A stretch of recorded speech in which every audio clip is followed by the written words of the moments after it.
Coming up here, Circle of the Bay Podcast, episode 56. We're on the road heading to Double or Nothing as we're going to give out predictions of AEW Double or Nothing. Also, we're going to give New Japan news and NXT. So this episode will be a short episode 56, but I cannot wait to hear everyone's predictions. So don't go anywhere as Circle of the Bay Podcast, episode 56 is coming to you now.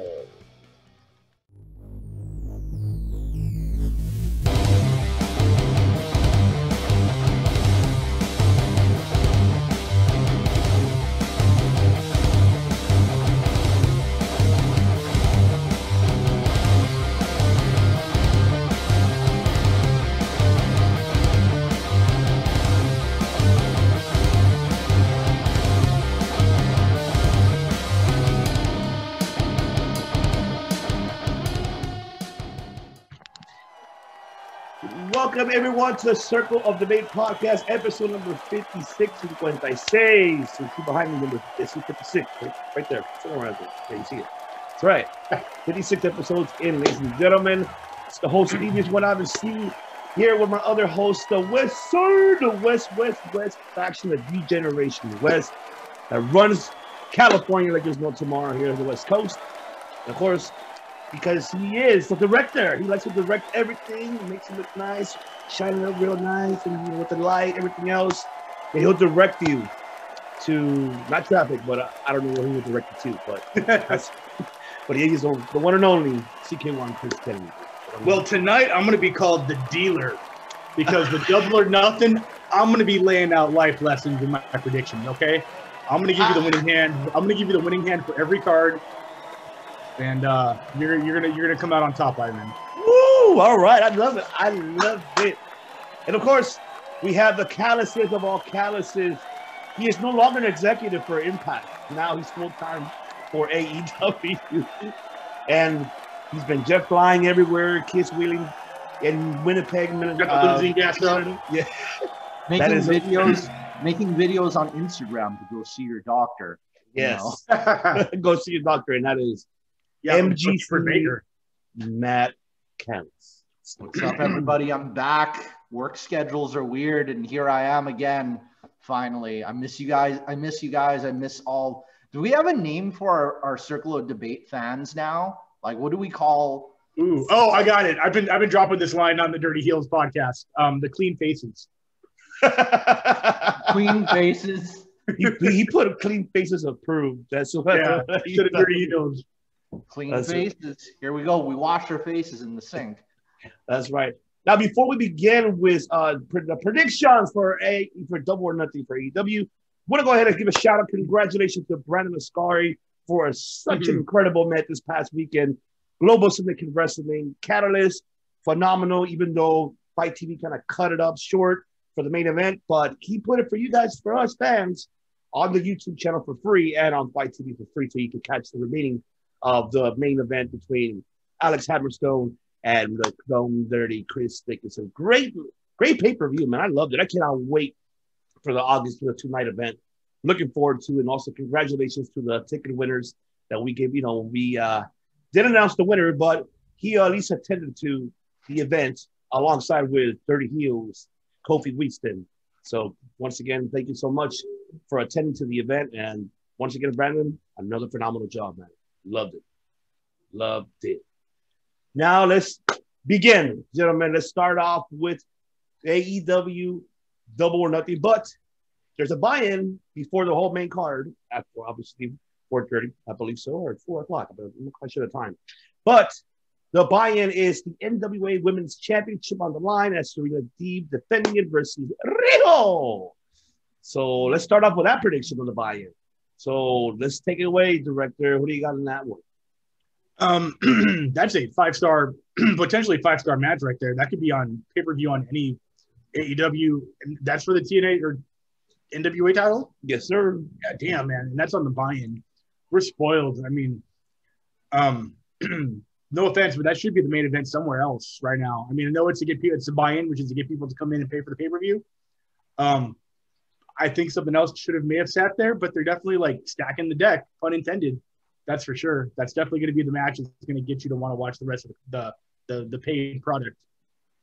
All right, definitely. All right, but who do you got winning on that one? Oh, I got Deep keeping it. I think there's a good reason that it's on her right now. Rio, obviously, I believe, was the first AEW Women's Champion. So I think that her championship run is kind of sidelined right now, and I think Serena Deeb's doing a great job doing work with that title. So I think she's keeping it in a probably a really hard-fought match. Yeah. Mr. Callis, what do you got on that one? So the interesting thing about Riho is that I don't know if it was simultaneously, but she was competing for both Stardom and Tokyo Joshi Pro. So I'm wondering, like, if it just it seems likely Serena is going to retain, but if Riho pulls this off, we could see this title defended in 3 or 4 different promotions. That'll be awesome. I like that. I like that. You know, because the 4 promotions are, because it's an NWA title on NWA Power right now with all of their roster again, and we could see Riho versus Camille, like complete opposites body wise, you know. But it'll be so fun. I mean, Rio beat Nyla Rose, so it's very possible. Yeah, Rio versus Camille would be so crazy, you know, or Rio versus our Jade Cargill. That would be so. Oh no. She's still new. Yeah. Rio's a veteran, but overall, but yeah, we're gonna see NWA Power, Stardom, Tokyo Joshi Pro, and of course AEW. That's 4 different promotions. You can see the NWA title, women's championship defended on. So let's look at the possibilities. You know, like Stardom's lineup, that title, because Riho was competing against Stardom's lineup. I think one of the more popular ones was like Riho versus Hana Kimura or Riho versus B. Priestley. You know, she was competing against them. And then Riho versus Maki Ito and Riho versus, like, she's had a lot of those matches, and she was going back and forth between the two. Yeah. So I mean, Riho versus Emi Sakura. Ooh, I like that. This would be an interesting booking. That's 5 promotions. We got Choco Pro, so Riho can take the NWA title and then drop it to Emi Sakura, and she could fly the flag of Choco Pro in all 4 of those promotions. That would be epic to see, definitely, and I'm loving it. You know what I'm seeing? Yes, Serena retaining, but I'm liking what I'm seeing as we speak with Serena. It looks like she's going heel status. That's what it looks like to me. From the last one that she had with Red Velvet, looking heelish in that match, but I have a feeling, something's telling me that she's going heel, and I love it though if she does go heel. I'm looking forward to it. Good for developing her chops for her character. Absolutely. Now let's start with the main card. Let's go with the first matchup, and that is, of course, Anthony Ogogo versus the American Dream. Okay, not Nightmare, Dream, because one night only he is the American Dream, Cody Rhodes. So I'll go with the director. Back to you. Yeah, I think Gogo's going to take this. I don't think I'd be very surprised if it's going to be a quick finish the way Gogo's matches have been going, you know, like a couple of spots and then that liver shot. We saw Cody go out pretty quickly against Brody Lee. So I don't think it's going to be that way. I think it'll be a tough fight, but I think it's still going to be ended with that liver shot. And we keep saying that Cody's going to have to go home at some point. This might be it. This might be the character development, the rub, as they say, where the new guy, you know, like when Randy Orton beat Triple H, you know, that was the passing of the torch a little bit. This might be that moment for Anthony Ogogo, who I think this whole Nightmare Factory or whatever it's called, this is all about building him up for sure. And they're going to do it off the back of Cody. Definitely. Mr. Beckalis, what do you got on this one? I know I'm going to laugh if Cody takes it to this level of goofiness. If he shows up dressed as George Washington or something like that. Oh, I said last week, I said is he going to show up in like a bumblebee suit and then God, what's his wife's name? Come on. Brandy. Brandy, I knew that. Brandy comes out dressed like Sapphire. Like, I will love it. That would be my favorite thing in wrestling ever, is if he's in a bumblebee singlet and Sapphire comes out. That would be the best. Bringing it back. Bringing it all back. Yeah, the American dream. There you go. You know, American England all over again. It's 1814, you guys. But overall, I think I'll give it to a go-go because they gotta develop them, because burying a go-go would be kind of, you know, dumb. Yeah. Yeah, I could agree that it's kind of too soon for them to squash him at Double or Nothing. That'd be in.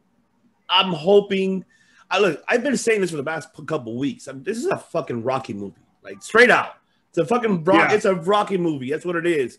This is a part 3 of it. This is where like Clubber, Mr. T, beats Anthony Ogogo beats the shit out of Cody and sends him packing home. He comes back right after, get his rematch, maybe an all out, and then beat him, then gets his revenge. That could be the case. Because I mean, Brandy's not that far away for giving him a newborn right away. I mean, on the way, excuse me. But yes, I do see Cody.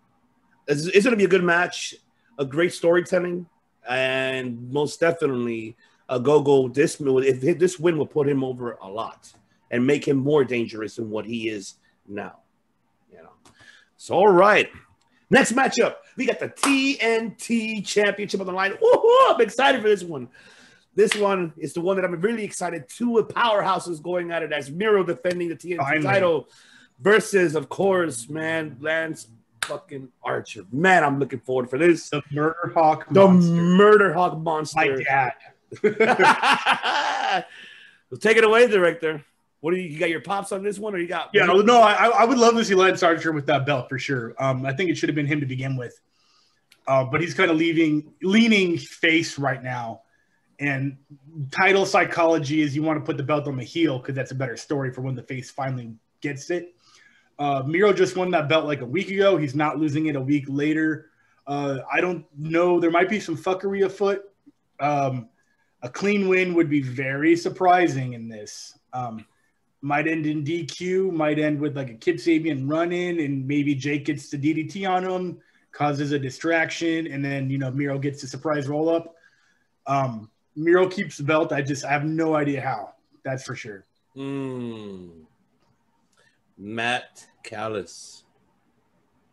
I want to see this match go for a long amount of time, no matter who wins. Definitely.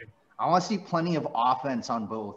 If this ends up being one-sided in any way, I'm going to be very disappointed. Mm-hmm.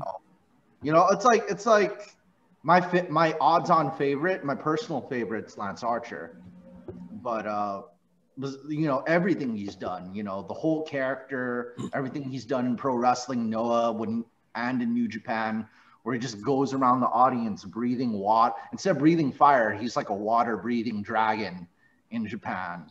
And maybe he could bring that back and spit water around over everybody right as he enters the ring. So, I'm 80% Lance Archer. Lance Archer should take this, Wow, man. It's a tough one in this one, man. I'm hoping this match delivers. How you said, man, I'm with you on both. I'm sure it'll steal the show. I hope it does. But like I said, I'm with you on both, especially how to just giving him the time to you want to see back-to-back offense, defense within each other. You want that powerhouse chemistry from these 2 powerhouses talent. I do see Miro retaining. I'm with Chris, like a surprise roll-up, and then that's it. Maybe we'll see a rematch down the line. We know that they hardly do rematches, but this should be a trilogy that I would love to see between these 2. And I think it should end whoever, it's the last match. Oh my God. Or cage match. Cage match, Iron Man match, and then maybe another, I don't know. I'd be okay with another dog collar. Oh my God. Hell yeah. Ooh. Fuck yeah. Hot. Love that. I love it. Have we already had a leather strap match? The Cody Rhodes match. What was that? No, that was dog collar.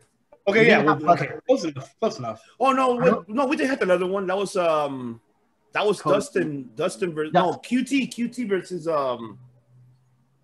Shit, I forgot somebody. I think it was QT or Dustin. One of them 2 had a match. I think it was a dark or Dynamite. I don't remember. Yeah, I like leather strap. But that was a bull rope, I think. Bull rope. I believe so. I don't recall. But yeah, let's hope that this match does deliver and becomes a match of the night. And speaking of the night, this is the one that everybody's been curious, and I want to hear your thoughts as well. I want to hear basically what we're talking about is the 21-man battle, Casino Battle Royale,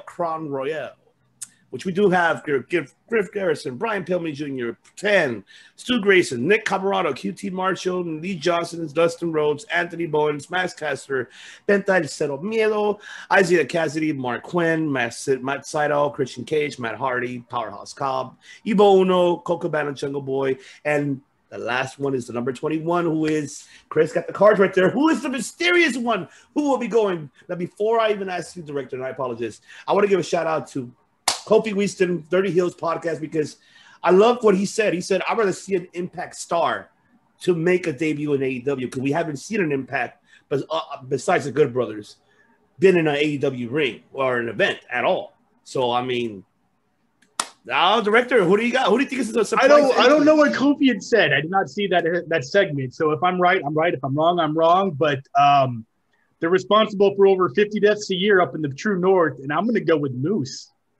You think Moose might show up? I think because I know he's got a contract open, right? Isn't something going on with some signings here and there? He's testing waters. He's dabbling. His contract is up in June. It's June in like tomorrow, right? So okay, I don't know if it's soon enough. I don't know if they would let him. They might let him out. I mean, it's an Impact contract, so I don't think they're going to hold a few days over his head as far as the no compete goes. So I don't think that's a bad guess. I think Moose. Who did Kofi say? He said at least like maybe Rich Swann, Sammy Callahan, maybe. Yeah, so we're not wrong. We're not too far off. No, because you know what? Yeah. It makes sense with Rich because he never had a rematch clause for the title when he lost it to Kenny Omega. Right, and I know that Sammy and Moxley had a thing together at some point in CCW. Mm-hmm. I'm going to stand by Moose, but that's not who's going to win. All right. Wait, who do you got winning though? If you don't think Christian Cage is winning this, you are a joker. I love it. Are you good with card tricks? Fuck no, I just made that up. Well, are you good at shuffling? Like, can you do the hand to hand? No, I can just shuffle for poker, man. That's it. Every day I'm shuffling. Every day I'm shuffling. Fucking right. Yeah. So I think because of the quality of matches, I know there's definitely a lot of names floating around, especially with like the new signees and the new free agents. So I guess I might go with for ex-WWE guys, just because I want good quality of matches and good quality of like in-ring product. Either Bryan Danielson or Samoa Joe, of course. Those are so either of those two for in-ring product. And if Daniel Bryan shows up, wow. You need that. And wow. He's a hero of the indies. He's a beloved symbol. He's an icon. Even during his recycle gimmick, one of the best heels of all time. That was such a creative heel that I loved it. Yeah.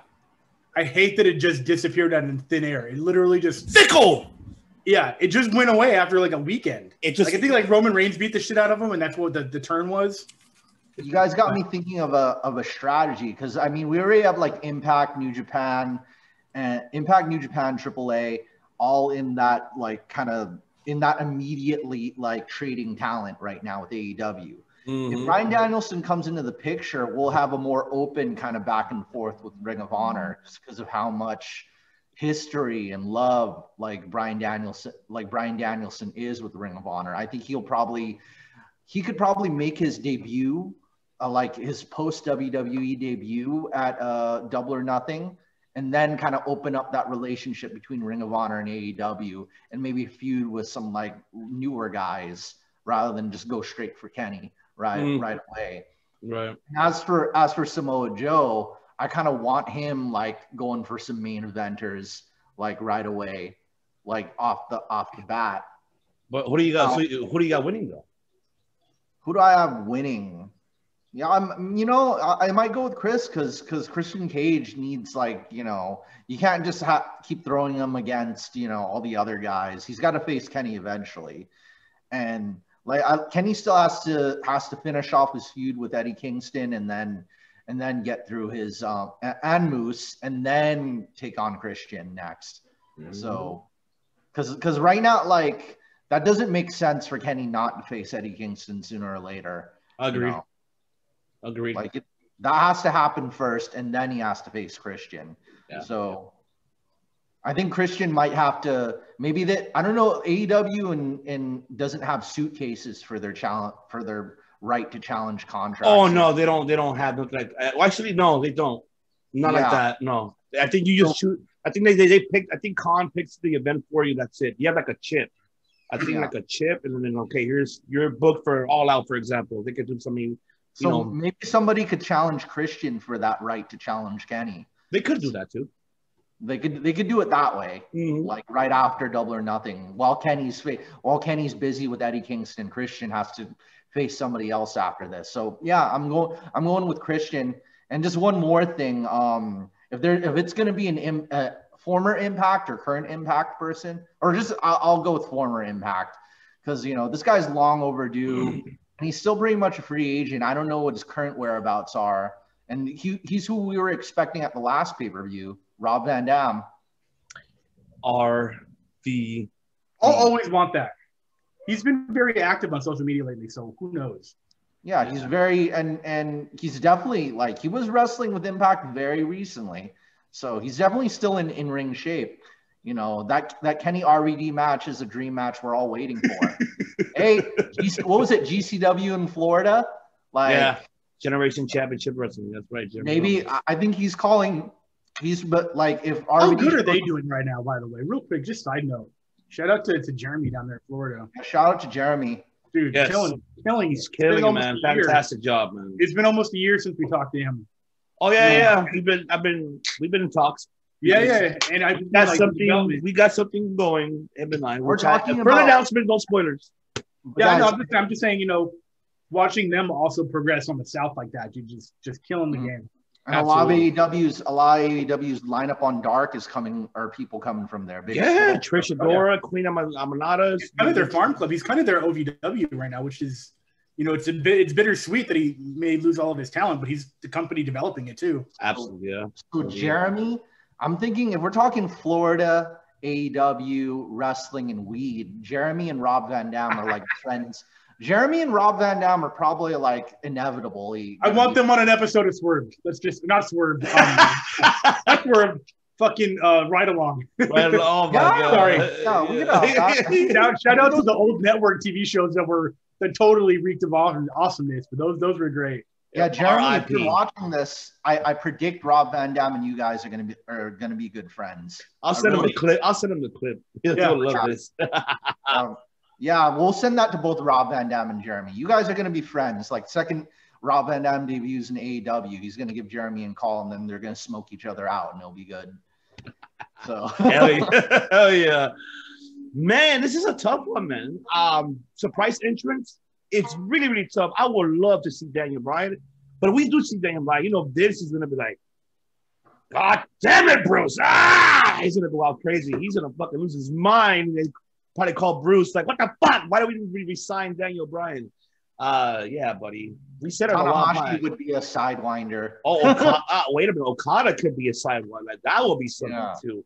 So this is the one that I'm assuming that everyone, and to all our audio platform listeners as well, everybody's excited to see who's going to be that surprise entry. It could be a New Japan talent, Impact, or former WWE talent. We don't know. It could be Noah. It could be AAA. Oh, yeah. It could be just for that. It could be Keiji Muto. Andrade, I say it right now. Andrade. Yeah, I'm going with Psycho Clown. Hilarious. That'd be great. Andrade? Yeah, I love that. Yes. Give me Andrade. Shit, fuck it. I'd rather have Andrade show up. That'll be like something crazy that happens. Along with Selena Vega. Remember, imagine she comes and actually manages him. He comes out. Oh, that'd be so epic to see. Also, of course, Samoa Joe. Who wouldn't want to see Samoa Joe or Daniel Bryan, man? Him bringing back the American Dragon. Woo. the world will go fucking nuts. But yes, Christian Cage, fine. I'll go with Christian Cage. So, for the win. But for the W. Not for the surprise. Of course, not the surprise. No, just the win. I'll give it to Christian Cage. Yes, I agree with both of you guys. I mean, it's about time for him to get his challenge. I still think he needs a little bit more matches. He still needs to finish with Ricky Starks, with Team Taz and Brian Cage. He hasn't faced Cage yet, so they have unfinished business there. He's only faced Will Hobbs. That's it. He needs to finish the rest of it. But we'll wait and see what happens throughout, down the line.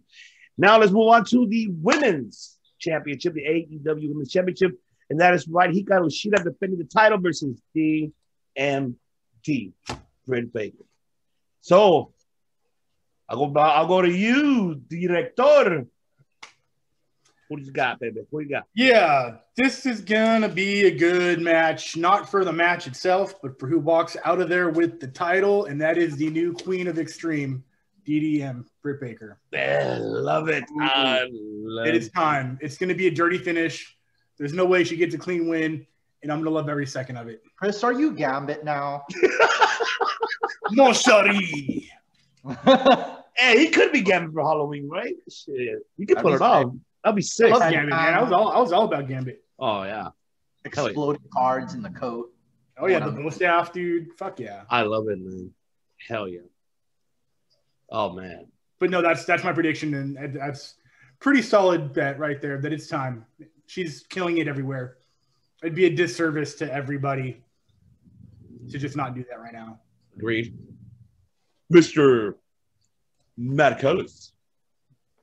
Well, yeah, it would be way too boring for Hikaru Shida to retain. It's already like everything's been building up since the first Double or Nothing. Like Britt Baker was like pushed up as a main eventer. No, even all the way back to All In.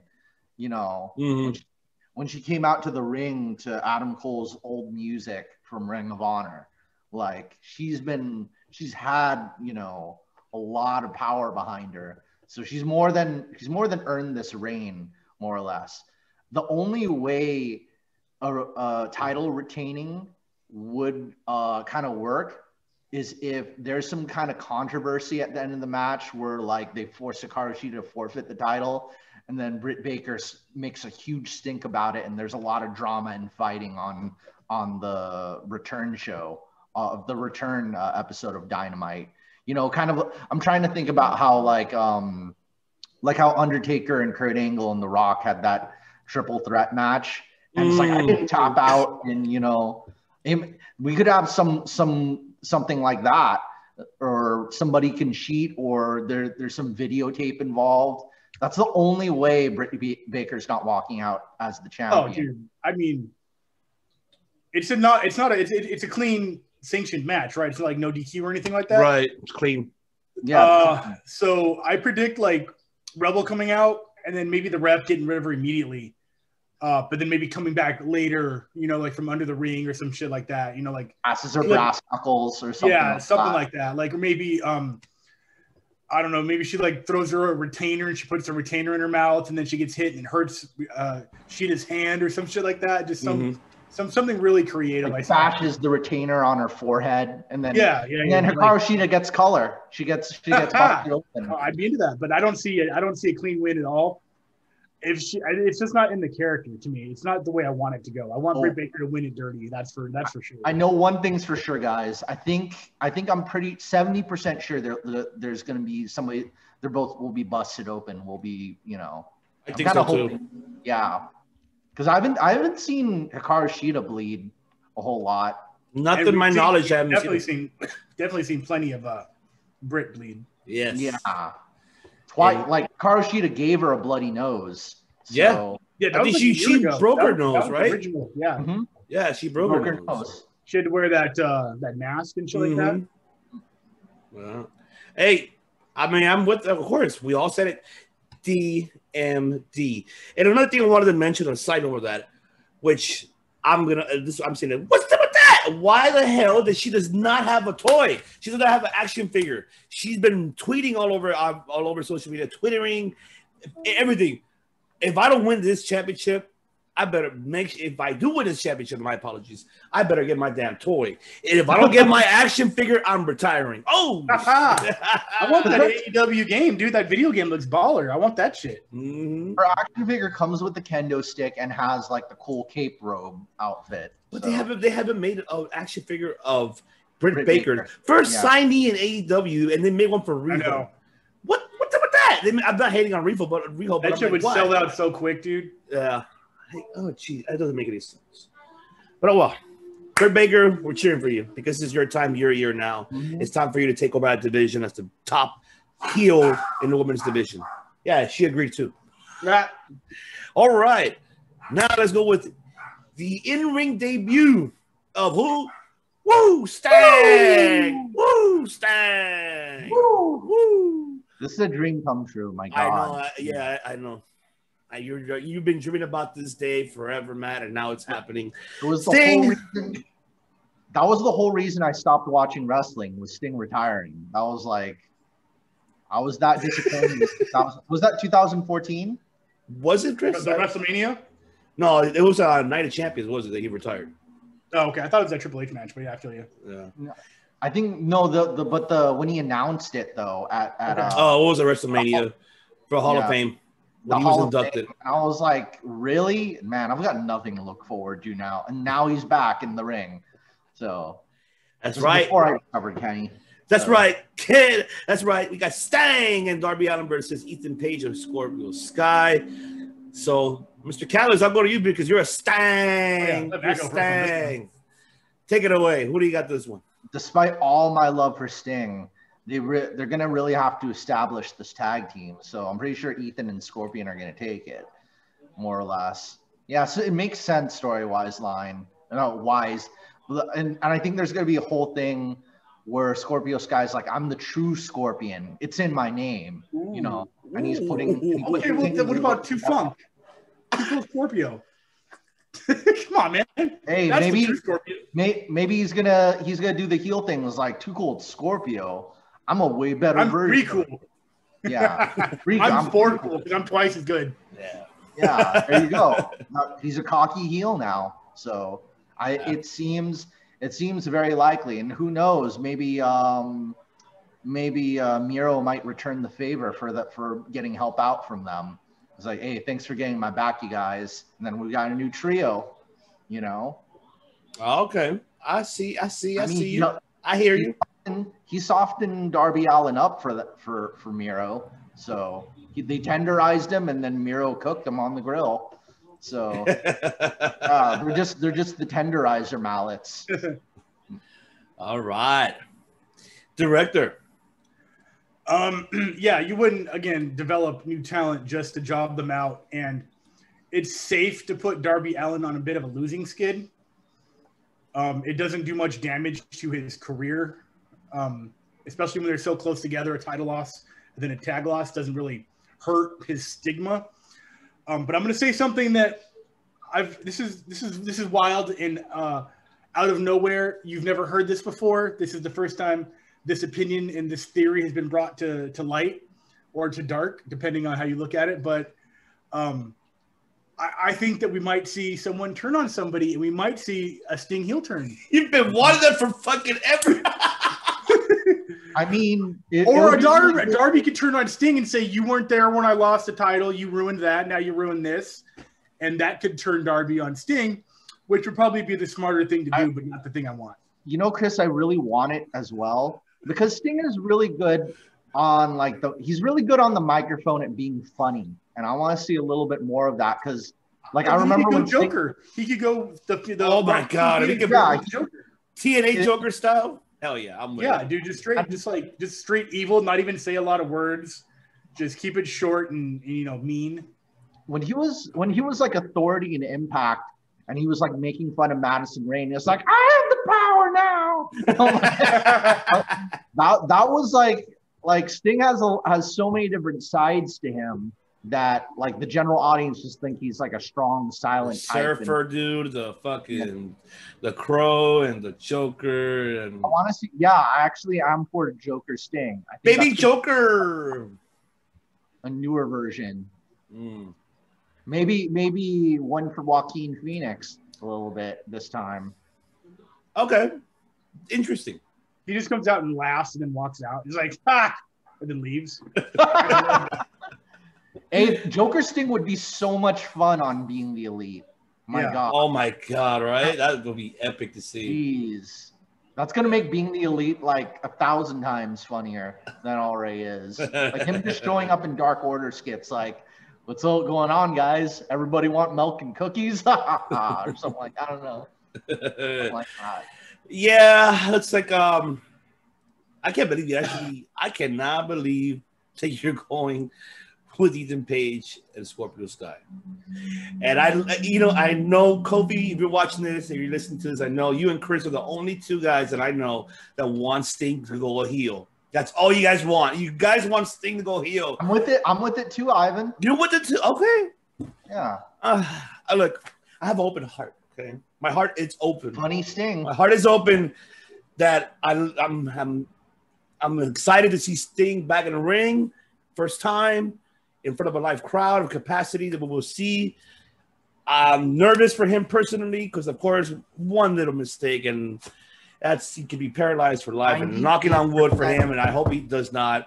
But this match is gonna go. I'm going different. I'm going Sting and Darby. I think Sting is gonna be at the one at the end, getting this win. He might get the "You Still Got It" chant after he gets the win. Maybe he'll get the pin, and Yeah, I believe so. Scorpion Death Drop on Scorpio Sky. That'd be funny. Yeah, definitely. Cool. We're gonna see it at least once for sure. We have to. Yeah, that's a must. And then we got another big matchup because this is the Rhyme City right here because it's a Rage in the Cage. You got the Hangman Adam Page versus, of course, the Rage in the Gage on Gage, Brian Cage. So we got Page versus Cage in a steel cage. But is it actually in a cage? No, I'm just saying. Okay, it's like, so many details about that. It's because there's so many Page, Cage, Rage. Yeah, I know. I get it. Yeah. But yes, Adam Hangman Page versus Brian Cage, the rematch, and no interference this time. It's just one mano y mano. So, director, what do you got on this one? It's factually incorrect to have Brian Cage lose this match, unless you move it towards the Brian Cage face turn, which could be the thing where he loses for some reason. Maybe Team Taz turns on him. Maybe they come out and he's like, "No, I don't need your help." And then, the whole comes down, the hammer comes down on Brian Cage. That's what I'm going to go with. That's my move. So you're going with Cage winning? No, I'm going with Cage getting turned on by Team Taz. But who do you got winning? I'd say no contest. Okay. Yeah. I like that. Matt Callis, what do you got? I think I'm actually leaning towards Adam Page taking it just for the, I think rather than it's not a 50-50 booking thing. It's more, Right. Adam Page is like, they could probably paint the pit, put a promo up beforehand before the match where Adam Page is like, I lost to him once. I'm not going to do it again or something like that. Just like, I lost to him once and I know my head wasn't in the game. And of course, Dark Order, they'll step in like if there is interference, because that's they've got the numbers. It's so weird with the babyface faction having the numbers on their side, Yeah. It's usually the other way around. Like the heel faction usually is the one with more numbers. But I love that Hangman Page is a power guy, and I'm finally seeing him up against a big dude. So this will be a second time against a big dude, and they could probably have more. I want to see Adam Page get a little bit more offense on Brian Cage. It'll be just kind of more interesting that way. It's like an armored fighting vehicle versus a tank. I'm trying to imagine what's the difference between the two? I'm sorry, what? Oh yeah, armored fighting vehicle is just slightly smaller. It's got a cannon, but it's not as big. It's a smaller cannon. I'd say this is more like a tank versus a drunk guy in an Uber. It's not that bad. That's like shit. that's like Marco, Chris. That's like Marco Stunt versus Brian Cage. He's the drunk guy in the Uber. This is like, Yeah, a little bit. like a Jeep. No, that's the stoned guy in the Uber. Oh man, yeah. You know what? I do have Adam Page getting his revenge, getting the win. I'm hoping this chapter will close after that. But we've been saying it for the last couple of weeks. We don't know what direction they're going with either one of these two individuals. I mean, I love, Chris's point of view. This could be the face turn for Brian Cage and for him to go ahead and move forward, move on without Team Taz and be solo and as a face and get on top of the, number one contendership and down in the near future. But also for Hangman. I mean, we all speculate that Hangman could be the one dethroning Kenny Omega at the end. Maybe the following an All Out, or maybe after that. I'm not sure where they're going with this direction with both of these individuals, but I think Page will get his win. It will be a 1-1, and they move on. And I think they'll come back to it later for at least ending it one final round, whoever gets the upper win. So I think I'm going with Hangman Page, and I'm hoping this match delivers too. It wasn't bad the first time. I just wish they were giving a little bit more time. But let's find out how they're going to do it. This might be that time. Yeah, agreed. All right. And then we got the AEW Tag Team titles, the championship on the line. Of course, your clients, Matt Callis, the Young Bucks versus Jon Moxley and Eddie Kingston, the Dior Thugs.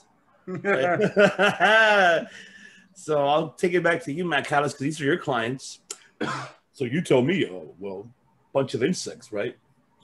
Odds among insects. I must say that like Moxley needs some I think this is just like Cody going home to take care of his kids. So because I don't know how many months apart Brandy and Renee both are.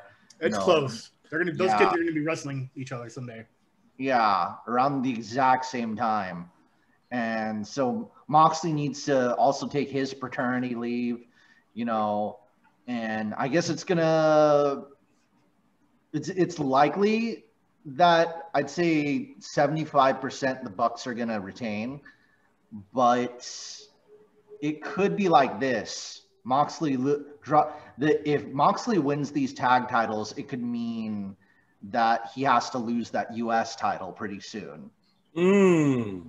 One or the other, because if Moxley does win those tag titles, he needs to drop that US title, and then it could be something for Kingston and Moxley to do in the meantime.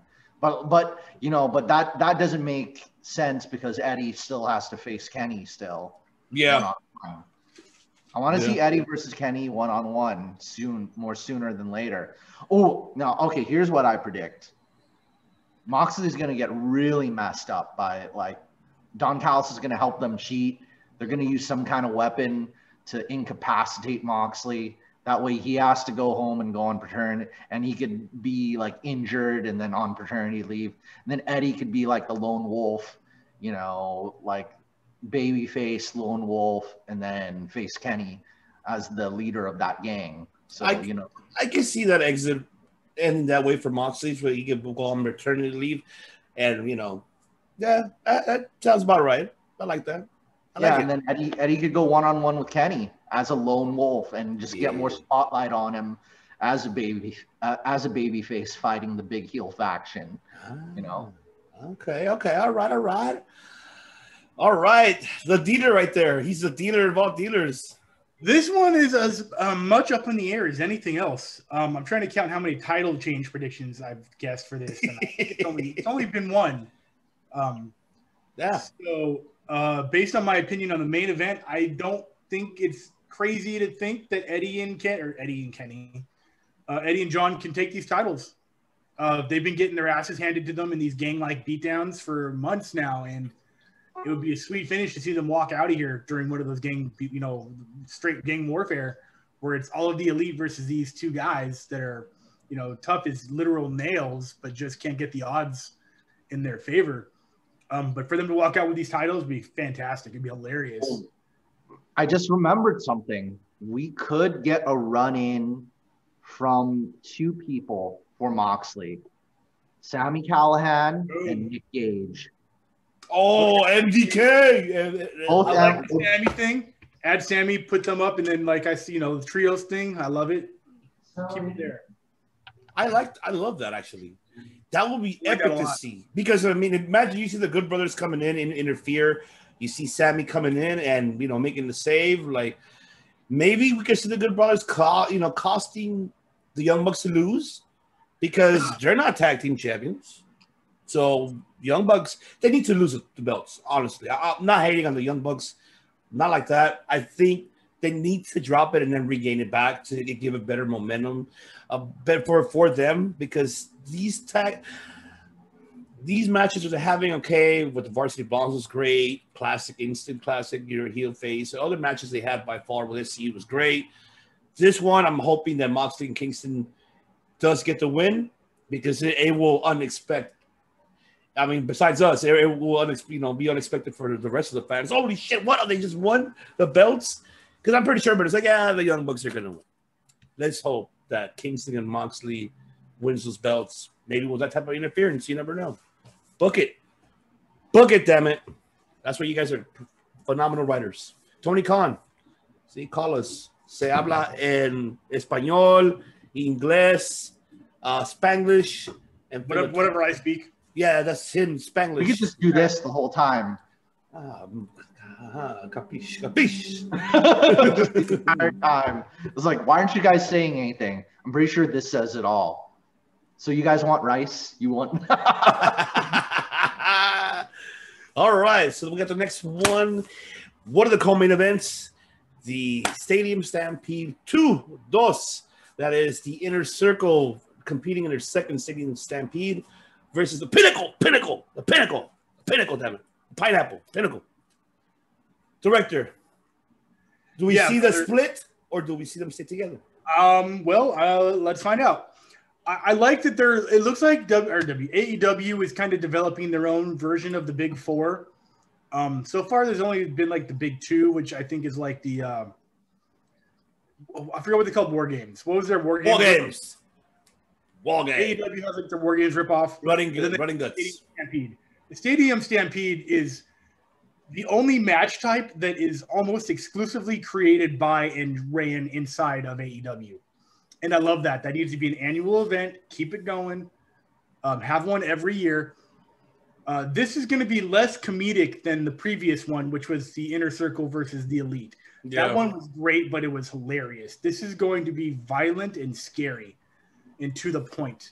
I don't think the Inner Circle is going to break up. Almost. I don't want it to happen.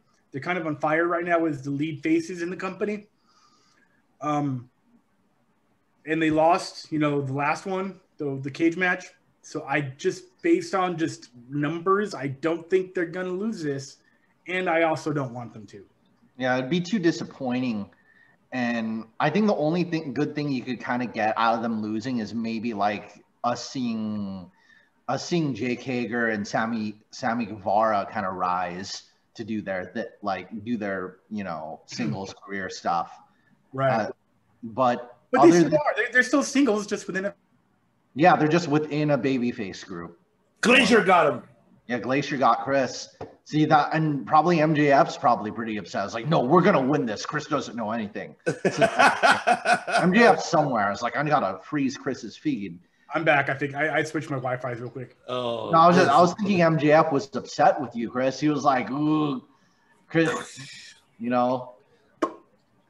Yeah, he's using the ring. It's because you give him bad cards, bro. That's what happens. Hey, you're the dealer.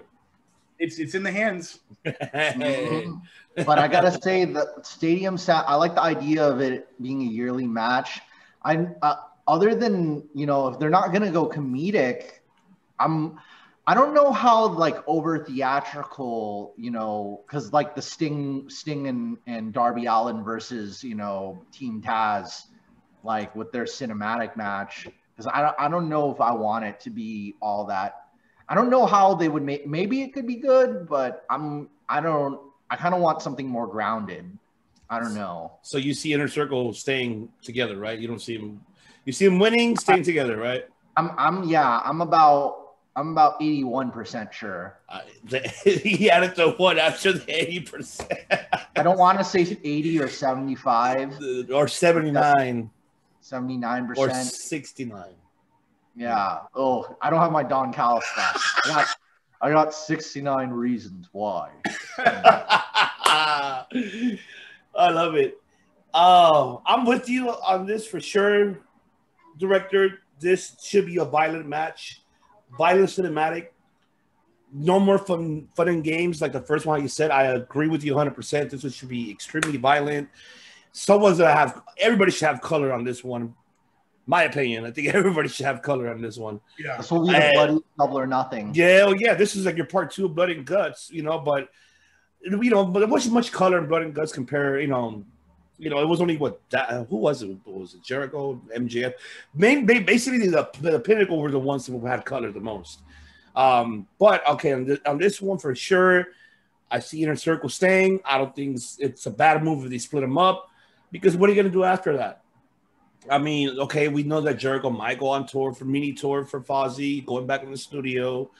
You're gonna let what? You're gonna Sammy go on his own singles, but where are you gonna push him to? Like to the TNT? Yeah, there's so much. Totally. Sammy is a singles wrestler. Besides, was he tag champ or just in the tag team with Jericho? Nah, he was on a tag team with Jericho, but yeah. But he's essentially a singles wrestler. But like I said, you can keep him in a faction and still be a singles wrestler. So it's totally best of both worlds with him. Yeah, I agree. I just hope that they don't split him up, and hopefully, I'm choosing the Inner Circle staying together, and hopefully there'll be another great violent match for this co-main event. So we're looking forward for that. And speaking out main event, let's go talk about this main event for the evening of Double or Nothing, and that is a triple threat match for the AEW World Championship, and that is, of course, Matt Callis's favorite client, by God, Kenny Omega, versus Pac from the Death Triangle, and versus Orange Cassidy, best friends. Oh, Chris can do it better than me. I can't do that. Best friends. Oh, yeah. Take it away, director. Who do you got on this one? Oh, I mean, it's not that hard of a prediction, in my opinion. I think Kenny takes it all day long. It'll be a good match. I think that they're going to do the classic Orange psychology, where he's very lethargic. Or maybe he comes out immediately guns a-blazing, the exact opposite of what happened in the first match between him and Pac, where he was kind of slow for half of the match, and then all of a sudden he just was a Casa de Fuego. Maybe he comes out and just whoops ass for the first half of the match, or first quarter of the match, and then he gets hit like a train, and then Pac and Kenny take over, and then Kenny takes the win, which I see happening. I think that's not a bad thing for Kenny to keep the title one more time, especially because he's going to lose it to who knows who. I have no idea. I was waiting for it. I was thinking of the AAA title. I'm like, him and Andrade are going to fight for the AAA title. I don't think Andrade's coming for the AEW one. I'm praying for Keiji Muto to come over from Japan and compete with him for that Impact title and the Noah title, and because that's another dream match that we've been waiting to happen, because Don Callis compares Kenny to Keiji Muto a lot, wise. So that's a dream match we never thought we'd see because of the age difference. Absolutely, but still happening. So but I'm thinking. I want Orange Cassidy to win. Just kind of, I think they might do another thing where, because MJF, I really thought MJF was going to beat Jon Moxley like last year. That's really what I thought, like last summer, when we were covering that. That's really where I thought that was going to go. But because of what happened with, MJF and Moxley, I think this might be the same kind of deal where it's going to break everyone's heart, but Orange Cassidy is going to just lose, but barely by a hair. He's going to have Kenny just on the ropes, and finally you think he's going to get that pin, but the last second something's going to happen. So I forgot what it was where MJF lost to Moxley. It was something that happened that caused Moxley just to get that win by the skin of his teeth over MJF. I forgot. He went for Salt of the Earth, and they got turned into he got like reversed into another cell or something like that. And then maybe it was it was a different move. Yeah, he hit him with a Death Rider, and then he ended up going with the Bulldog Choke. I think that was the time that he was banned from using the Death Rider, so he had to do the submission. Yeah, he still hit it behind the ref's back. So so I'm thinking this might be a very not similar finish, but like the same kind of psychology where just like you really think Orange Cassidy is gonna get it, but he doesn't. You know, it does seem kind of soon, but I really do predict once Orange Cassidy gets that world title, it's gonna be his era. Just kind of like Daniel Bryan's Yes movement. What was that sentence? Hit the rewind button. Just like Daniel Bryan's Yes movement. Mm-hmm. Orange Cassidy's title win will create a new era. You're not saying that's going to happen this weekend. If he does get it, though, that could create a new era. Is that your pick? No, sadly, it is not. Okay. I was like, did he just say what I thought he said? Yeah. I was like, Matt, I will Venmo you $4 if that is correct prediction. You heard it here first. That would be wonderful if it does. Oh man, I'll Venmo you $50, man, if that's your prediction. 50? Nah, man. $4. I love Matt. Come on. I love Matt. I do too, but goddamn. It will be a new era, though, is what I'm saying. Okay. I'm hoping this will be the match that will elevate not Kenny Omega as much, but I would say more Orange Cassidy than Pac. This match is going to deliver aerobatics. Pac's both the dark horse literally and figuratively. Agreed. Yeah. Agreed on that 100%. It's a dark horse, an underdog, and then the king, the lion. Yeah. But Orange is he's gonna be made in this match. I guarantee you that Omega is gonna steal the win from Orange, pinning Pac. And Orange was gonna be the one that's gonna be close to getting the pin, and then Kenny comes and steals the win, pins Pac, and retains the title. And mark my word that Orange is going to look great in this match. He's going to sell like a motherfucker. He is going to excel. All three of them are going to excel with their back-to-back counter movements, even a triple move offset, from the top rope or anything. All I know is that this match is going to put all three of them over differently, especially Orange, in his own matter. Because he needs to be looked at that way, because nobody sees him as a title contender. No one sees him as nobody takes him serious. Pac, yes, how you guys said him, dark horse for sure. He is underrated, but a top underrated dog who's hungry for that title, who should be in the title picture more often. I would love to see Pac be the TNT champion if he can win the AEW. Why the hell not? But I'm hoping they bring the damn trios title. Give already the Death Triangle be the first one. Else I've been talking about forever. Yeah, forever. But yes, versus Lance Archer. I know they teased that for a little. Oh my, yes, it was supposed to happen, but I think Archer got COVID. I think that's what happened. I don't remember. Or was exposed to somebody. About it. But this definitely will solidify Cassidy's career for sure. Omega will steal the win, though. That's how I feel it's going to happen. He's going to end up pinning Pac for sure. And because Orange going to be the super underdog. Oh my God, you just hear the crowd. You see JR. Get it, kid. Come on. This is the time of your life. Try to get for that pin and a 1-2. Then make yourself immortal. This is your destiny. Yeah, like that Jeff Hardy Undertaker Raw. Yeah. The ladder. Oh my God. I can picture JR talking that way about Orange, like, this is your destiny, becoming immortal. Kenny comes and kicks, the shit out of Orange out of the way, pins Pac, retains, and that's it. The crowd booing, and Yeah. Everybody's heartbroken, and then Orange Cassidy becomes like one of the new top baby faces. Exactly. That's why I feel like this will solidify him for sure. Yeah. This is the Bret Hart versus Stone Cold, kind of, for Orange Cassidy. Yeah, indeed. Absolutely. There you have it, ladies and gentlemen. This is we cannot wait. I'm excited. Oh, and not only that, we haven't mentioned that it's going to be a full capacity crowd.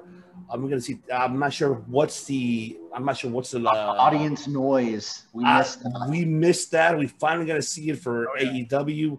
We were stoked. Those loud pops. Hell yeah! I mean, we were stoked for WrestleMania. Don't get me wrong. I was seeing the fans back. I did kind of got teary eyed.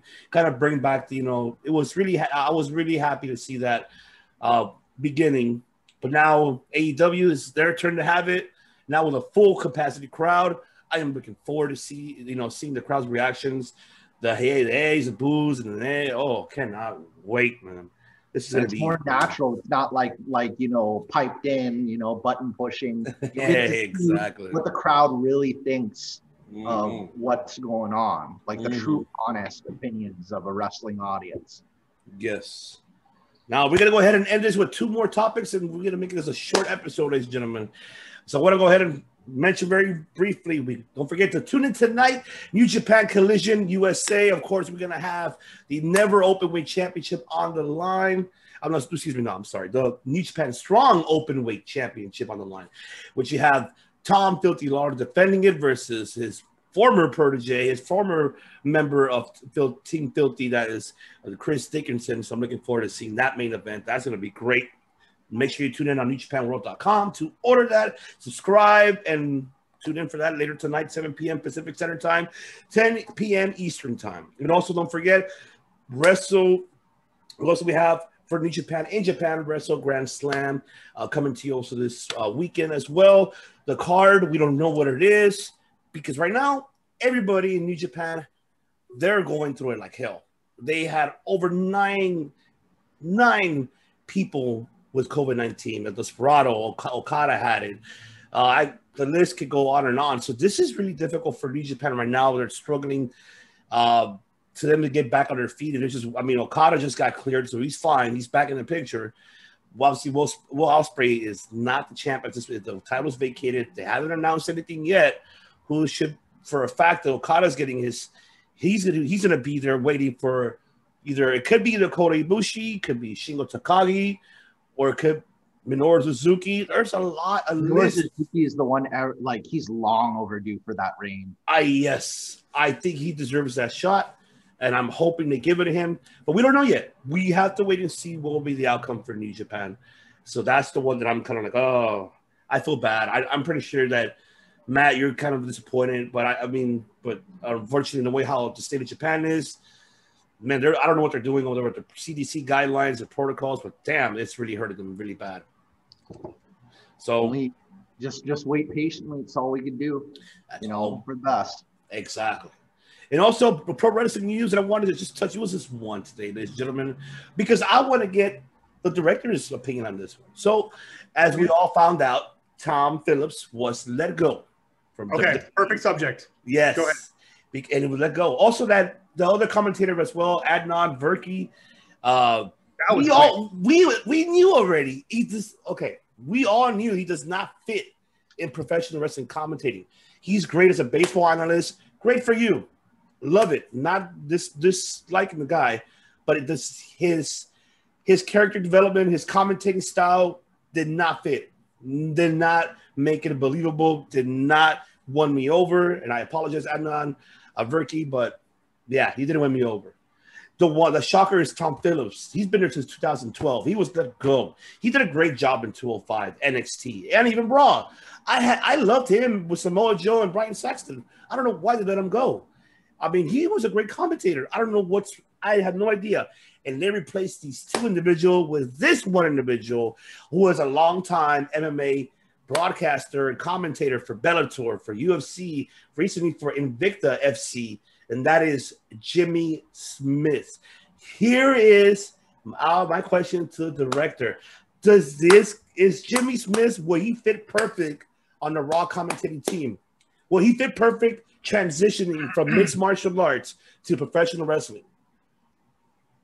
Take it away. Okay, so it can be done. Obviously, we know one of the best play-by-play announcers in the history of the business has covered every combat sport from Pride to Strikeforce to NXT to SmackDown to Major Boxing. I don't know what the name. I don't know what brand that is. Major League Boxing. Showtime or Premier Showtime Boxing. Yeah. Mauro Ranallo can transition between every one of those seamlessly. I am a huge Jimmy Smith fan. He was one of the saving graces for me watching Bellator from a production standpoint, meaning that something about Bellator's production, the directing, I don't know, it doesn't grab my attention. But Jimmy Smith always did. Very akin to a less color version of Joe Rogan. He knows what he's talking about. He's very excitable. He gets down to business. He kind of knows when to have a sense of humor. I don't know why his UFC run only lasted about 2 weeks. It's very unfortunate because I thought he was a great fit. It might have just been like having, a lot of people just thought he was just like a diet Joe Rogan, just like a lesser version of Rogan. Another bald guy who's funny.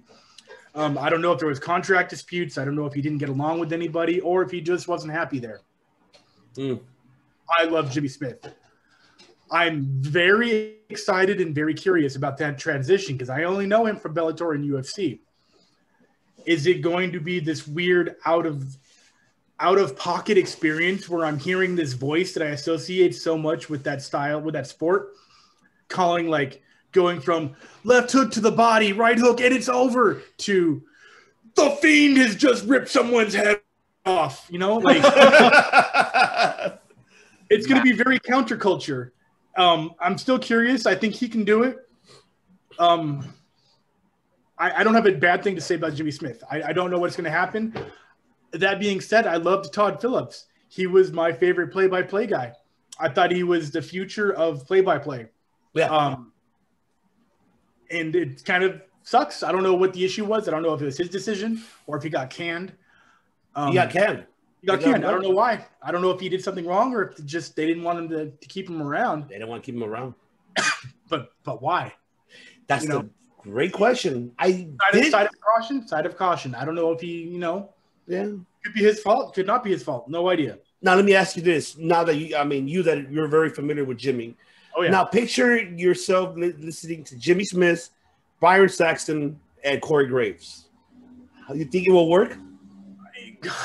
I don't. That's too many people already. I've never much liked the 3-person commentary team. For some reason, it absolutely works in AEW. But in WWE, I don't like 3 people. It should be a color. I guess maybe like a color guy, a play-by-play guy, but then like a character guy, which Corey Graves is kind of all 3 of those. He's a color guy, he's a play-by-play guy, and he's the character guy. He's the next Jerry Lawler. That's for damn sure. Yep, I agree with that. Byron, kind of plays the dork character. He's kind of the Michael Cole of that broadcast. He's kind of the punching bag. He's the guy that everybody clowns on. Jimmy's none of those things. He's not a character. He's not a dork, which is a character that Michael Cole and Byron play. Todd Phillips kind of played that a little bit too, but not really. I don't know the dynamic that he's going to bring besides just being very entertaining from a serious standpoint. I'm very curious. I'm going to have to watch Raw again. It's been a month since I've actually watched the I know, right? Wow. I would rather him watch SmackDown as far as the content goes. Shit, I'd rather see SmackDown than Raw. I'd rather see that. I hear good things. I hear they're doing very well. It's wonderful. But, I'm with you. I want to see – I'm willing to give it 3 hours of listening to Jimmy Smith. What's he going to say? What's he going to do? How's he going to react? How's he going to have a chemistry with Corey Graves and Byron Saxton? So I'm definitely looking forward to seeing. He's going to have a very pragmatic breakdown of things. If he starts to look at pro wrestling like a real sport, that would be pretty cool to see him do that. Kind of just break it down like why this move is working. Why? Oh, look, he's focusing on the leg, something that we know this wrestler has had a history of injuries to. If he brings that very psychological approach to it, I'm going to love it. I just don't want Corey Graves to start on him in the middle of the match and being like, "Oh, he's working on the arm. He broke his arm. Shut your mouth, Jimmy Smith. Go back and make me a coffee." Whatever he does to Byron Smith. Byron Saxton, I don't want that. I don't like that very much because it's just relentless. Mm-hmm. So I'm just curious at this point. Matt Callis, how do you feel about that? You're on mute, by the way. So it's with I was thinking of like the dichotomy between color and play-by-play and like the people that kind of shift over. Of course, I'm not as familiar with I haven't followed up with his work in MMA. So I'm 100% new, so I'd have to see it once I see it. Mm-hmm. So see how it is in action. It's like one of those things, like just because somebody's good at ukulele doesn't mean they're good at all stringed instruments. Oh. So that's not to say we don't know how it's going to turn out until we see it. So I wouldn't put all my eggs in one basket just yet. I like it. I like it. All right, ladies and gentlemen. So it looks like just one more ending the topic for the night, because we said it's a short episode. This was our go away home for these three major promotions right behind me, which we did talk about Double or Nothing, New Japan very briefly. Now ending the night with NXT very quickly, because it was a debut of course, La Güera Loca, Frankie Monet. Her debut on NXT this past Tuesday versus Cora Jade. I can tell you right now, her debut wasn't the best, but it was great. Striking offense move. She looks strong. Cannot wait to see what's next. Who's her first feud gonna be with? Heel or face? I mean, she looks like a heel more, but she's like a controversial kind of like in between, down the line. So, not sure, gentlemen, if you saw her debut very briefly, but I saw a little bit of it, yeah. Were you impressed a little bit or not too much? Well, the diehard fans know who Taya Valkyrie is. So she doesn't need to prove anything to us. Agreed. At least she got to keep the outfit. Exactly. She got to keep her in rear. Taya Valkyrie is one of the best goddamn names in the history of the business. That is such a sick name for a female wrestler. Obviously, Vince wants to put his spice in the soup, so we had to change it to some bullshit like Frankie Monet that sounds a lot like Lacey Evans. It's his little brand on top of it. It's like, you didn't make you a star, I'm going to make you a star. And, that's what he does. That's he'll change your name. He's done that so many times. We all know who Taya Valkyrie is.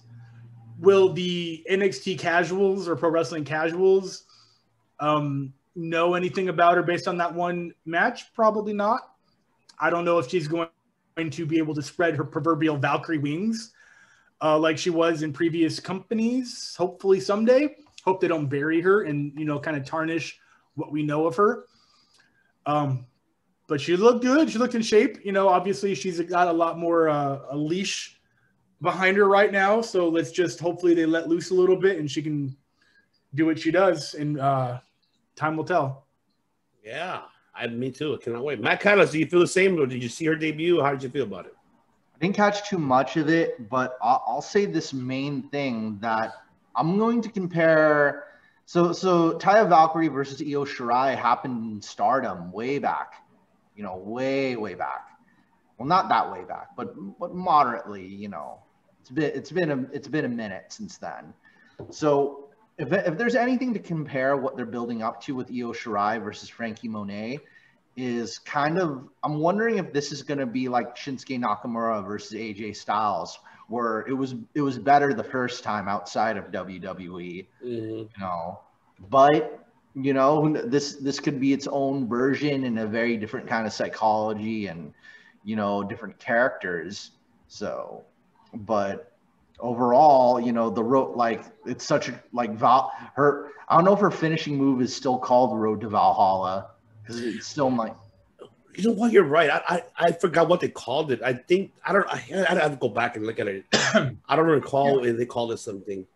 But she made, even Bess made a comment about it. Like, oh, that finisher looks very familiar because it's like her finisher, But I have to go back and look at it to see what they mentioned. But definitely, we're looking forward for La Güera Loca You know, we all know her, when I said, "Buena Loca Tail Valkyrie." For everybody who's new and not familiar with her, go back and YouTube her matches. Go back to Lucha Underground, Triple A, Impact. Yeah. Chris will tell you, and Matt will tell you. Was it Reina del Reina or Reina something? de la Reina. So, she was the queen of queens. I love it. Yeah.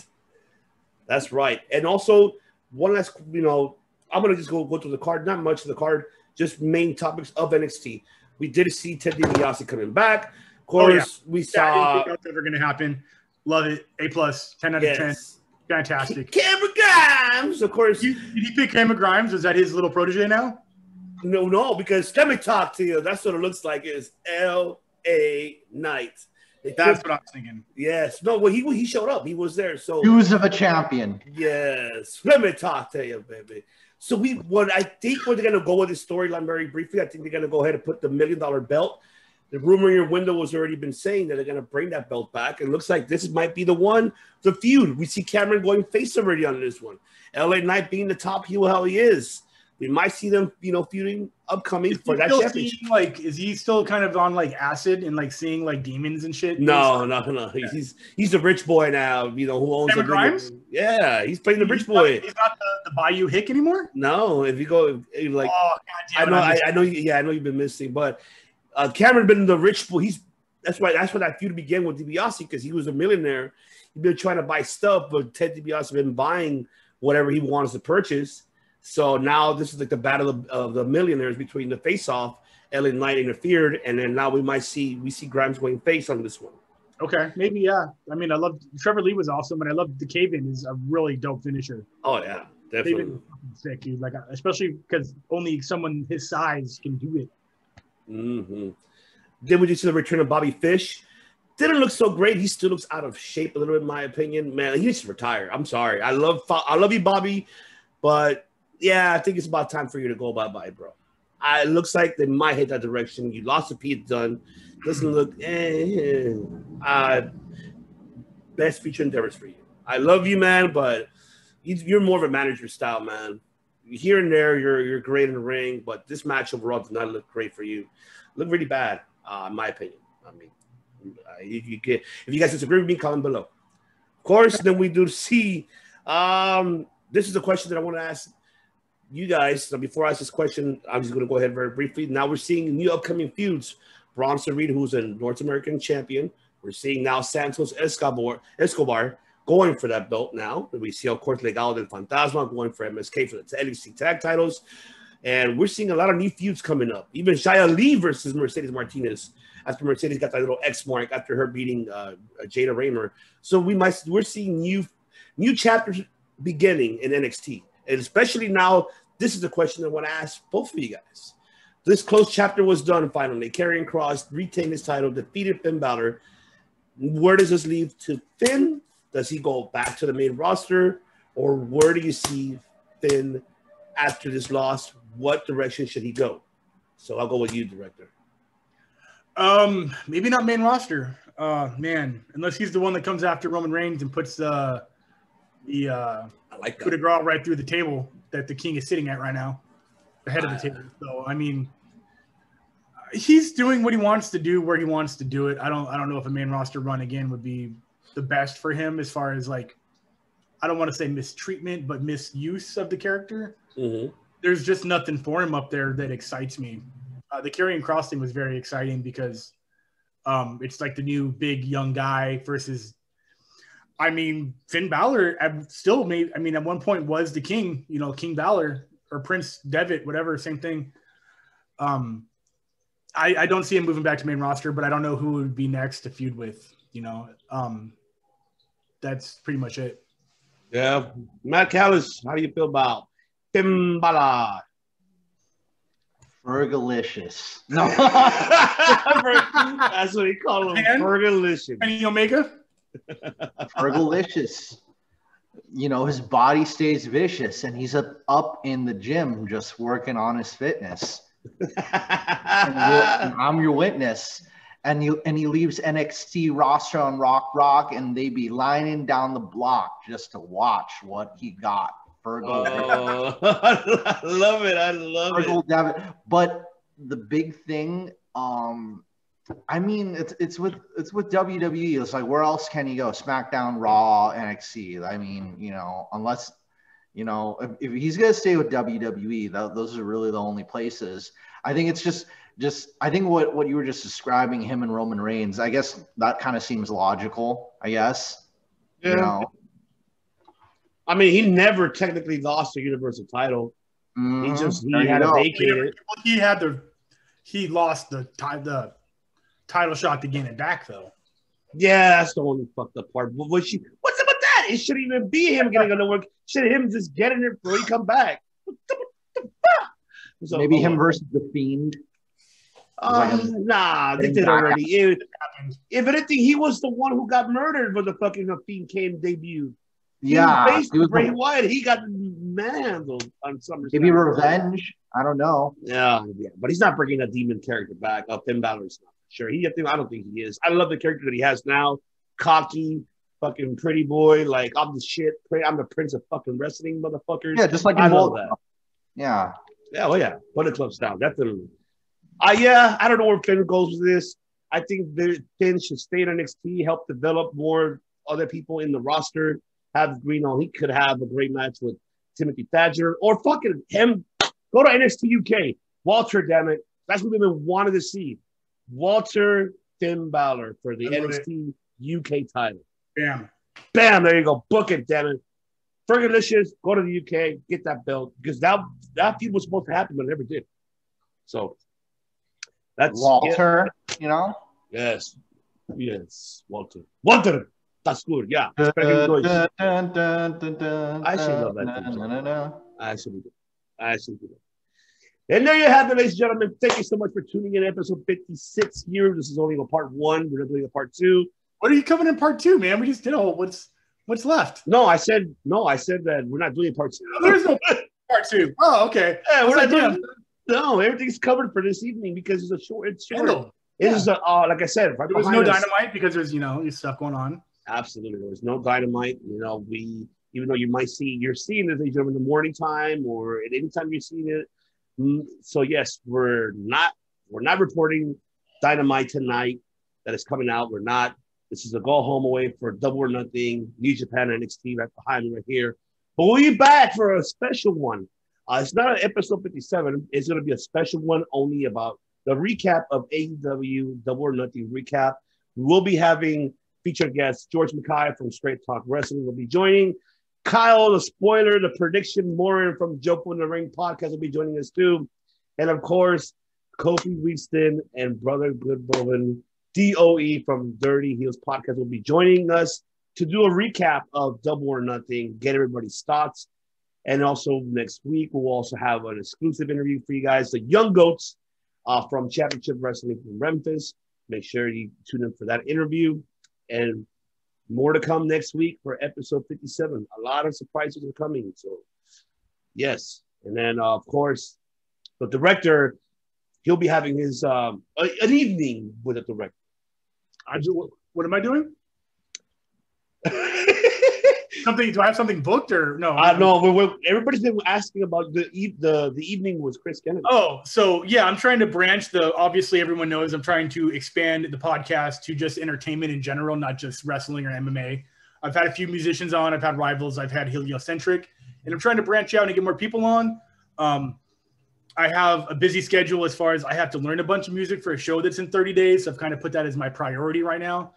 But I still have ideas of people and people that know that they know I want them on, and we're just trying to sync up schedules based on everything going on. But that is what I have planned, is just expanding this entire podcast to just be, I don't want to say better because it's great as it is, but it's more well-rounded, I guess, maybe. Just say better, bro. I'm messing. I don't want it to go. It doesn't need to go up. It needs to go left and right. All right. Ivan, I want to share this, is that even though we're looking at Double or Nothing on the 28th, there's another really big pay-per-view. Let the people know, Mr. Matt Callis. It's the tribute to it's the tribute to the famous Misawa. It's the Misawa Memorial pay-per-view. And of course, you could see it right here. You can kind of see me through it. Yeah. It's so different because everything's dark. It's like I'm a part of pro wrestling, Noah. The GHC title is being challenged for between Keiji Muto and Naomichi Marufuji. So stay tuned for that. And Matt Callis will be recapping the show. He'll do his predictions and he'll do a recap after that. So stay tuned for that. My match of the week, Marufuji versus Keiji Muto. Cannot wait for that. So there you have it. Also want to go ahead and thank our audio platform listeners over on Podbean, Apple Podcasts, Spotify. Thank you so much for you guys for tuning in, for listening on Circle Debate episode 56. Like I said, we'll be back next week with the recap. And also Sunday, our top 5, which is our top 5 worst backstage moments. So are we doing that this Sunday or no? Yes. Yeah. That's coming out Sunday. Coming out on Sunday. We'll be doing that. The top 5 worst backstage moments. Make sure you tune in for that this Sunday. And more to come, more announcements. Keep following us on social media platforms. On the link tree below, click on there, and then gives you all the YouTube channel, all of our social media, our Facebook, everything else, the whole shebang. So once again, ladies and gentlemen, thank you so much for tuning in. Also, shout out to the League of Extraordinary Podcast. Everyone, Dirty Heels, Straight Talk, Clark Street, Titantron, Backstage Brawl, that 90s Wrestling Podcast. Pardon me. It's okay. That 90s Wrestling Podcast, James is over there killing it right now in the UK. He is, every guest he has on, I know that we focus on the up-and-comers and indie guys and the people that need to be heard about. James is getting absolute legends on the weekly, and I am so impressed with his ability to just cover such just legends of the sport. He just had, was Todd Pettengill on like a couple He's days about ago? to gonna have him. Yeah, dude, just crazy. Jofo just had Jazz on. Like, awesome. People are picking up steam, and I'm proud of every one of you guys. Mm-hmm. Definitely. And also, exactly. I was a part of George. George had, Mike Bennett just recently. Yeah, dude. Mike Canales. Come on. Oh, Canales. Excuse me. We all know who's holding the pants in that family. Don't watch this, Mike. Don't please. But yes, everybody's killing, man. Once again, awesome, phenomenal job to the whole league. We will be back soon for a collaboration, maybe by SummerSlam. We don't know yet. We're still in the works of that. So someone been calling it out drinking competition. So James, I know you're watching this. You already know, buddy. You can't outdrink the West Side over here, even though Chris doesn't drink. But Matt and I and Mike, we got this, bro. We got this. We'll divide Chris's share in half. I'll have half his beer, and you have the other half. I give out my drink tickets, so it's all good. Yeah, I'll take them. I've got an Iron Maiden beer upstairs with my name on it. Hell yeah. Nice. And there, once again, gentlemen, thank you so much for tuning in, for listening to a Circle of Debate podcast, the host of TV's One IBC, with the family, with the 4 horsemen, the evil, well, Mike is not here today, but Money Mike will join us. The Money Mike. Actually, no, Mike's replacement is right behind the director. He's right there for today, the guest, co-host. Right Evan, yeah. Yeah. His security guard. He watches everything. He makes sure that we're on point, we're on time, because if not, he hates it. This is like me, man. We always nap at night, and then we're up till 2 a.m. That's how you guys are. Definitely. Of course. The director, ladies and gentlemen, who directs you. That's him. No, that's him. Lead. He's going to direct you. Make sure that you're on the right spotlight. He'll put you to shine. That is the director himself, the one and only CK1 Chris Kennedy. And of course, the calluses of all calluses, not the callus like right here in Bongayas. No, not Dr. Jones. No, he is the MGC, and that is Mr. Matthew Vaughn, Callus, Steamboat, Hardy, Cardona, the whole shebang. I can say everything about him. But I'm going to let Matt end it with one note. And he's going to kill it right now. So Matt Callus, take it away. You see, we don't just make podcasts. We make history. And there you go with his little glasses. we're gods amongst insects. Chris, can you make an impression of that? I want to hear them. Impression of who? Of Callus? Yes. No, I can't. I can't think of it. You can't do the voice. I think. I need a sentence, but give me a week. Give me a week to practice. Kenny Omega is the greatest wrestler in the world. Money Mike Lopez is the greatest podcast. By God, the God of podcasting, Mike. We don't make podcasts. We make history. There you go. Good night and good day, everybody. See you next week.